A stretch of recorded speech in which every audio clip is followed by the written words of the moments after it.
Hey traders and investors, it's Serge Berger here. I want to quickly revisit the story of some of these biotech stocks, particularly Gilead Sciences. I did point out the IBB here about a week or maybe a week and a half ago or something like that in one of these daily videos.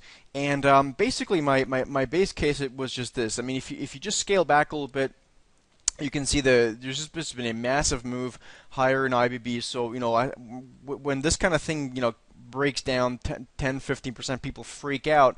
Well, they shouldn't, because it's just basically called mean reversion, right? So the IBB has now touched the 200-day moving average more or less for the first time. It hasn't quite gotten there, but it's more or less gotten there for the first time since late 2012. And if you draw a very simple trend line, don't discount these lines, you can see more or less we kind of reached that, right? If you draw a little bit more closer up one, you can see that we actually broke a pretty good one. So for the most part, it's just mean reversion, which however does mean it can continue for a little bit. So if we now look at Gilead Sciences, which is really the chart I want to go through, which as of this writing here right now, today is down about 4.7%. It's a pretty quick mover.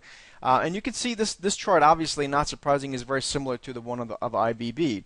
If you sort of, depending on where you draw the line, you can draw a gazillion different lines here. But basically you can see, by most sort of longer term lines, the stock is also kind of mean reverted. The issue here is the stock has now also gotten to its 200-day moving average, this red line, for the first time in this case since early 2012. Okay, so even longer, it hasn't touched the 200-day even longer than the IBB ETF we just looked at.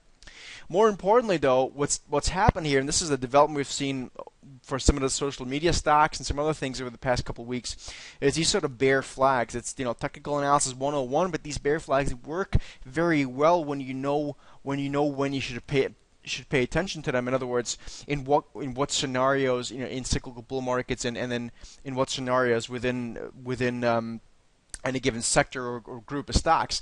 In this case, Gilead Sciences is very heavy still. So basically, the stock obviously has fallen here over the past let's call it month and a half or so, and then really started sort of consolidating since over the past few weeks, a couple of weeks. So with today's move, it's now actually dropping below the 200-day moving average. So now there's two scenarios. Either the stock really closes below here and moves lower, or something happens throughout the trading day today or in the next day or so, really reverses this thing sharply higher and just rips the bears apart. I tend to think here the 200-day moving average, since it's been tested once in late March, now that it's being tested, it stands a pretty good chance of being violated to the downside. Technically speaking, this could lead to a pretty violent move. It probably has $10, $15 to go from here, so it could go as low as like the low 50s. I think that's a bit aggressive. I think this stock could easily fall into the mid to low 60s, let's call it that.